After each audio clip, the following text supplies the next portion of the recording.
Okay, பிரைஸ்லா. இப்போ வந்துட்டு சில சபைகள்ல வந்து தாடி ஏன் வச்சுன்னு இருக்கிற, முடி ஏன் இப்படி வச்சிருக்கிற அப்படின்னு கேட்பாங்க. ட்ரெஸ் கோடை வச்சு முதல் பார்ப்பாங்க. பட் ஆனா அவனோட ஏசப்பா அதிக நேரம் அவன் அந்த மகன் ஸ்பெண்ட் பண்றத வந்து அவங்களால பார்க்க முடியுமான்னு தெரியல. ஆனா ஏசப்பாவோட உறவு வச்சுருக்கிறது அதிகமா இருக்கும் அந்த மகன். பட் ஆனா ஊழியக்காரங்க அப்படின்னு சொல்ற ஒரு கிறிஸ்தவங்க தான் அப்படின்றவங்க ஏன் தாடியில வச்சுக்கிற, ஏன் முடியில வச்சிருக்க. சோ அவங்க விருப்பத்தின்படி அப்பா சுவாதீனம் கொடுத்திருக்கிறாரு. அசிங்கமா இல்லாம உன் முகத்துக்கு எப்படி அழகா இருக்குதோ அந்த அளவு வச்சுக்கப்பா அப்படின்னு அப்பா சொல்லி தர்றாரு.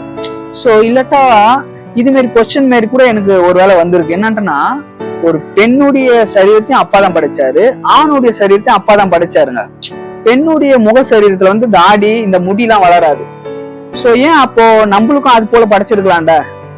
அப்போ அப்பா நாணம் உள்ளவர், புரியுதுங்களா?